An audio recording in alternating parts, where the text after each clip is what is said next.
We're halfway through the year. Let's talk about the best book and the worst book of each month so far.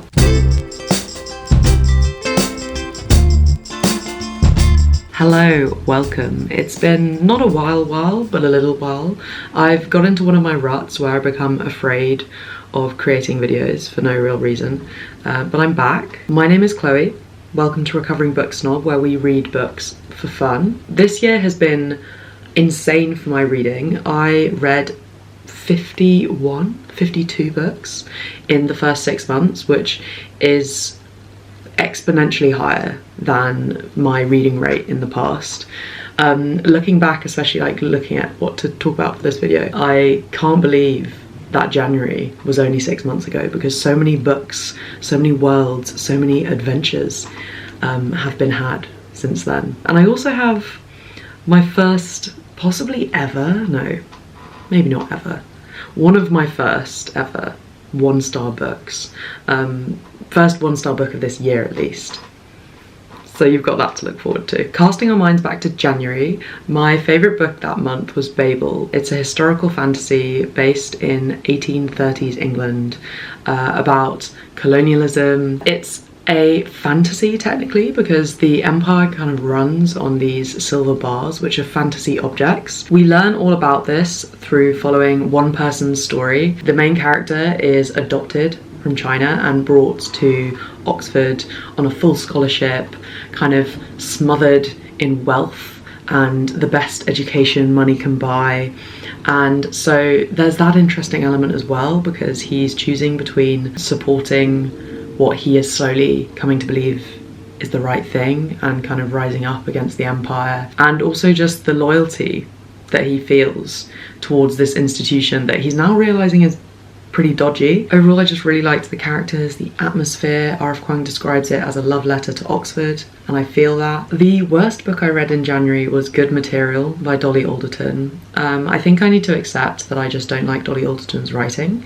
I find myself reading her books because of FOMO and intrigue, and I just know I'm never going to give a book of hers 5 stars. I think we all have authors that are like that. You just, their voice, their style just grates, and she's that author for me, unfortunately. This was a novel, and interestingly, because a lot of her books are very well, because they're memoirs, they're kind of about being a woman and her experience growing up as a woman, so they're very woman-centered, and this book is from the point of view of a man, which is a very interesting switch up for her, and I can imagine was definitely a challenge. I didn't absolutely hate this book. There's like a degree of warmth, and it was quite an easy read, and there were elements that I thought were smart and I liked, but overall I kind of felt like the pacing was really weird. You see it all from his point of view for the vast majority of the book, and then it suddenly switches up. So just the structure and the pace, like I think that could have done with some rearranging. When that next phase finally did come, it was just a bit unwelcome. It was kind of too little too late. But I also found, I think the book was making me feel things that it didn't mean for me to feel. You're meant to end up feeling really empathetic towards our main character, but I kind of just felt like he was terrible. A big part of the plot is the fact that he doesn't understand why he was broken up with. I don't know, you feel a bit sympathetic for him, because it's that whole thing of, you know, he doesn't have friends that really talk about their feelings with each other, and you can tell he's really struggling, and it's difficult for him to sort of know where to go with those feelings, and doesn't have anyone to really talk to about them and help him work through them. So I felt sorry for him, but I also had kind of had enough. The Blind Assassin. This is about an affair, wealthy young woman, young criminal man. It's a very weird read. It's a bit complicated because it's kind of stories within stories within stories a little bit. They meet up and he describes to her this sci-fi world, and each time they meet up he gives a kind of fresh chapter of this sci-fi book he's into, but then at the same time you have a bit of a time jump. It's interesting. As you can tell, I struggle to describe it, but I loved it. It was definitely my favourite book of the month. I would liken it to Alias Grace. in terms of stories within stories, a little bit confusing, a little bit ambiguous, a little bit intelligent and experimental. So my least favourite book of February, unfortunately, was 7 Days in June. I thought this book was alright. February was just a solid month. Nothing was worse than it, so here it is. This is about Eva Mercy, who's a single mother and best-selling erotica writer, and then a sexy novel writer called Shane Hall. They end up crossing paths at a conference, and the crowd can sense the tension between them. They appear to know each other, but no one knows why. Turns out they fancied each other when they were younger. And that's the premise. That's not really a spoiler. Don't get mad at me. I was really hopeful. I was really excited, but for me, that was the peak. And from then on, I think about the halfway point is where I lost interest. It relied very heavily on the poor communication trope, which I don't think, is anyone a fan of that trope? I mean, I'm definitely not. And it also was so chock full of pop culture references. It made it difficult to immerse myself in it because of all of the references. Like every page there was a new celeb reference, which was strange, and I think it was a shame because it just diluted what was otherwise pretty compelling writing. Another caveat though is that I'm not a romance reader. Definitely at the time I rated this book, I've slowly found my groove a little bit more with romance, but I am very easily put off, sometimes by things that I can't even explain. Romance is just not my fave genre, and I often find myself writing books off and being a little bit irrational. So that's something that you should probably know. March, my favourite book was The Rachel Incident. This is a woman in her 20s, chaotic lady book on steroids. It definitely falls into this category. It's about Rachel and James. Rachel is a student who works at a bookshop, and she meets James, and they're BFFs, and they quickly move in together, and it's just about all the shenanigans they get up to.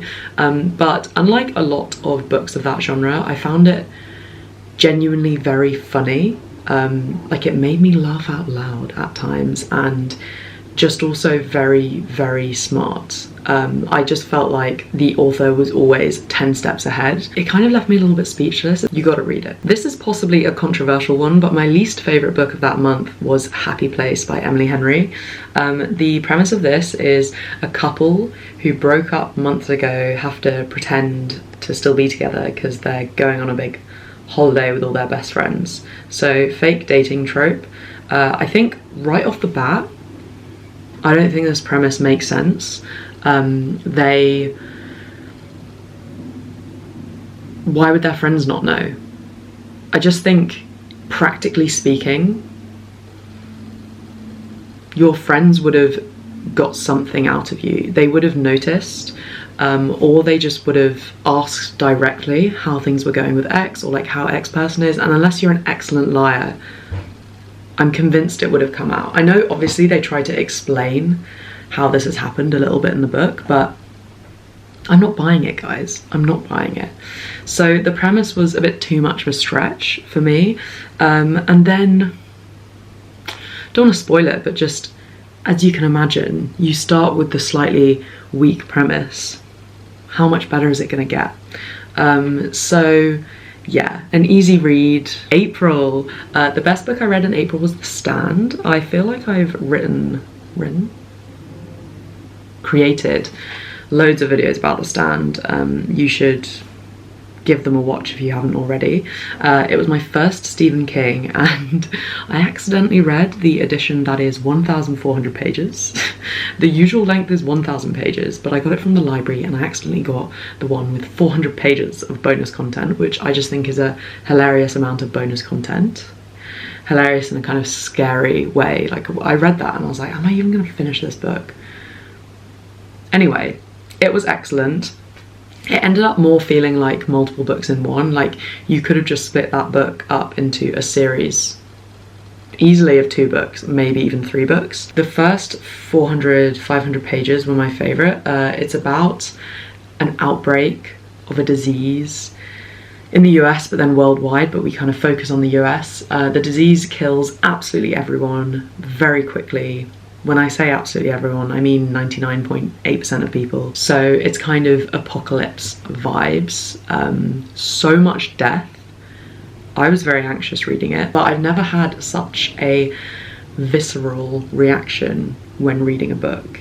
It was crazy. The second half then moves on to this kind of fight between good and evil, and, you know, what's life gonna be like after the plague. And that was still really good, but I don't know. The first bit was just so good that I have to give it 5 stars, and it really stood out for me, and I will be recommending it a lot to many people. It also, considering how long it was, I had a great time. I didn't feel myself trudging through the book at all. I was super gripped. So if you're worried about the length, like, don't. The worst book I read in April is, I just laughed because it's very different to The Stand. I picked it up at the library. It was an audiobook. I think I've complained about this one extensively in a different video.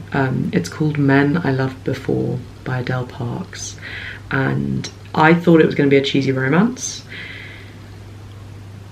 I actually won't spoil it in this video. In the other video when I spoke about it, I spoiled it. I won't spoil it for you, but essentially I found the writing to be okay, but then it got to a place where the characters stopped making sense. They were making decisions that I thought were completely out of character, and also quite abusive and illegal, but framed in a way that was kind of like, oh, how silly and goofy of them. This book was a total car crash. Please don't read it. The best book I read in May was a sequel, unfortunately. I say unfortunately because I feel like it's a bit annoying telling you to read sequels. But the first book I also thought was excellent as well. So this one was Either Or by Elif Bautman, which is the sequel to The Idiot. And it is just, I don't know how else to describe it other than it's just the perfect sequel to The Idiot. It's exactly what the sequel should have been. I think I actually enjoyed it more than The Idiot, and I really enjoyed The Idiot, about a Turkish student in the US who is just growing up and being selfish and making bad decisions, and she's a bit of a dork, but she's fancying people. It's also, I think it was written or set at the turn of the century kind of time, or no, set in 1996, late 1990s. So you don't have mobile phones. It's very, a lot of stuff happens over email. It's a really, really cool book. It's a little bit waffly, like me, and humorous, and I think just captures being a selfish, stupid young person who's also kind of smart and lovable. I think it just captures that time of life really well. A great book, and I think actually quite underrated. I've seen The Idiot on some lists, but to be fair, I think it's underrated because people get really put off by the meandering, and I can see why, to a certain type of reader with certain tastes, you would just grow impatient with it and be like, ugh. But if you feel like you can deal with a little bit of meandering, you should really read these books. Okay, the Lido. This was borrowed from a friend. I kind of knew what I was getting myself in for, but this was my least favourite book of the month. It's about unlikely friendships and 2 people who come together to save their local Lido. And it's a very sweet story, but for me, it was very predictable and there wasn't much else to it. It was just sweet. Okay, June. The month that's just been has been a really interesting reading month. My favourite book was Year of the Flood. So I binge read the Oryx and Crake series by Margret Atwood, and Year of the Flood is the second book in that series. It's a very strange dystopian series. I think it has a bit of a cult following. Maybe I'm being ignorant by describing it as a cult following, because I feel like it probably has a very massive mainstream following. But I don't really hear about it that much. You hear about The Handmaid's Tale, but you don't hear about this series as much. It's a trilogy, and the third book, it's hard to talk about the second book now that I've read the third book, but I'll give it a go. It's about a dystopian world where loads of people have been wiped out by a flood, the flood being a massive illness that was kind of bioengineered by Big Pharma. So it's that kind of vibe. And you have all these different weird animals, all these odd societal rules. Before the big flood, society was really in the pits. Terrible, very extreme wealth gaps, and some of the stuff that went on in the corners of like the dark web and the extreme poverty was extremely, well, creative, but in a really terrible, scarring way. But it made for a very curious read. It certainly felt like my imagination was being stretched to its outer limits. And yeah, the detail that you learn about this world is just insane. This isn't a kind of fave book ever, because I don't really understand the point of certain elements and of certain people, but it was just so thought-provoking that I had to rate it kind of highly. Like, I was just mulling it for so long, and I have all these criticisms, but then in my heart of hearts I was like, then why do I kind of love this book? Okay people, it's time for the final book, which was my worst book of June / the whole year / possibly one of the worst books I've ever read, which is The Spanish Love Deception. I thought this would be fine. This book destroyed me in the worst way, and I wish I'd DNF'd, but I'm just not a DNF'er, and I'm a bit of a like, I want to see it through. Okay, what's the premise? Spanish Love Deception is fake dating premise. Our main character needs a date to a family wedding in Spain. She lives in the US, and her moody colleague that she thinks hates him offers to come to the wedding. And yeah, they go. Obviously they fall in love, but here are my issues. Bland main characters, I wrote a bullet point list. Repetitive language. He called her baby. The first time was bad enough, but then he just started calling her baby, and she was like, oh, I really like being called baby, or whatever, like she really liked it. So I feel like the author just made a point of then shoving it into every sentence possible. The dialogue didn't make any sense, and it made me cringe so much that it was upsetting. Plot lacked tension and was weirdly paced. So yeah, I mean, you know they're gonna end up together. All these love books, they are always predictable, and that's kind of why we love them. But it was so clear that they fancied each other from the beginning. There wasn't any sense of uncertainty, and it was also so clear how they were going to get to the end point. Like, what was left for me to be intrigued by or to learn? Nothing, absolutely nothing.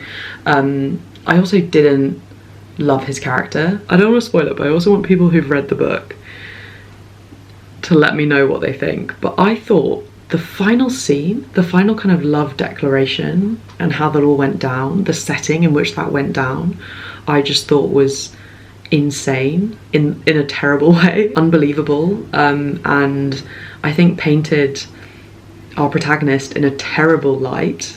Really insensitive. Odd that he thought it was cool of her. Odd all round. Odd. I'm glad that's over. Okay people,